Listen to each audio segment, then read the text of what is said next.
নমস্কাৰ বন্ধুসকল, আজি আপোনালোকক আমাৰ পিছফালৰ বাৰীখন দেখাইছোঁ। এয়া আমাৰ পিছফালে, এইফালে আমাৰ একদম পূৰা পথাৰ আছে য'ত আমাৰ খেতি কৰা হয়।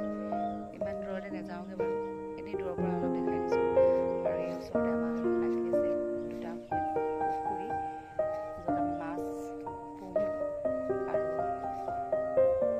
মাছ পুহি আমি ধুনীয়াকৈ খাবলৈ পাওঁ, ধুনীয়াকৈ ধৰি ধৰি। এয়া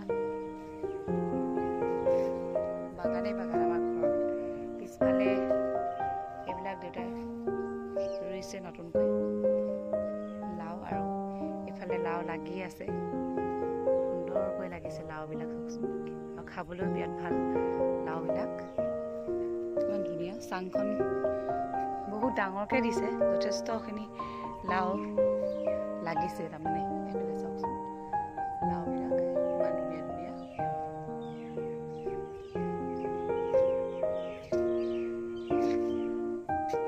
কেৰেলা দিছে, এইটো তিতা কেৰেলা বুলি বহুত ধুনীয়া, বহুত ধুনীয়াকৈ তাৰমানে খাব পাৰি। ঘৰতে কৰা খেতিয়ে মানে ধুনীয়াকৈ খাব পাৰি। দেউতাই সকলো লগাই, আগফালেও দেখাম, আগফালে ভাত কেৰেলা লগাই থৈছে, আৰু ভাত কেৰেলা, ভোট জলকীয়া, লাও, এইকেইটা বেলেগ লাও, চাবলৈ সৰু সৰু, আগতে দেখুৱাটোতকৈ অলপ জেংবিলাক আছে যে এইখিনি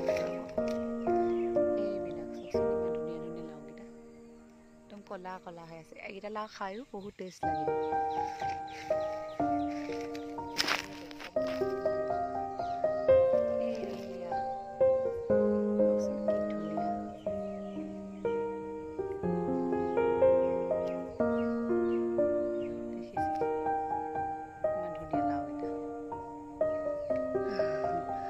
ওচৰৰ পৰা দেখাই দিছোঁ।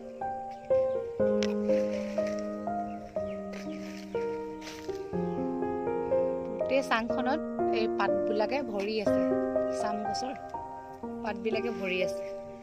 পিছজোপা এজোপা বিৰাট ডাঙৰ চাম গছ, গোটেইখন পাতে ভৰি আছে, ধুনীয়া হৈ আছে, একদম ভৰ্তি হৈ আছে তলত। এইবিলাক যদি একদম চপাই মানি জ্বলাই দিয়ে, দূৰৰ পৰা দেখাই দিছোঁ চাওকচোন। তাৰপাছত সেইডোখৰৰ পৰা আহি আকৌ ইয়াৰ পৰা বাগান ষ্টাৰ্ট হৈছে আমাৰ বাগান। দুই কাষে অকল বাগানেই বাগান, বাগানৰ মানুহে পুৰা কাম লাগি আছে। এইজোপা গছ বাগানৰ মাজত যিহেতু আছিলে, বহুত ডাঙৰ গছজোপা মাৰি পেলোৱা হৈছে, মানে কাটি দিলে বাগানৰ গছবিলাক হয়তো বেয়া হৈ যাব বুলি এনেই গছজোপা এনেকৈ ছালটো এৰুৱাই কিনে মাৰি থৈ দিয়া হৈছে। পাছত তাৰমানে শুকাই গ'লে এডোখৰ এডোখৰকৈ কাটি দিয়া হ'ব। আৰু আমাৰ পিছফালৰ এয়া সৌন্দৰ্য ইমান ধুনীয়া, পিছফালে অকল বাগানেই বাগান।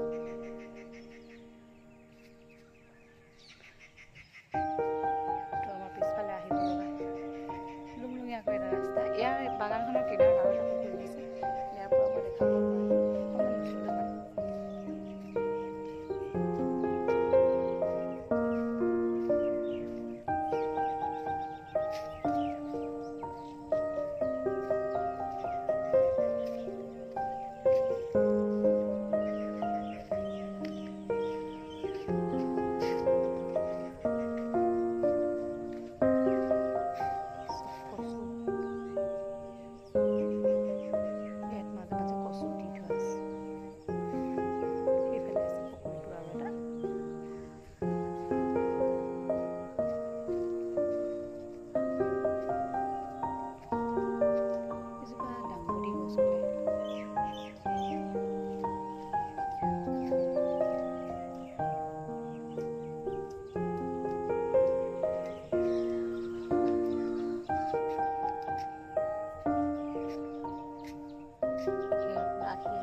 লাওৰ দামটো হয়গৈ 10 টকা।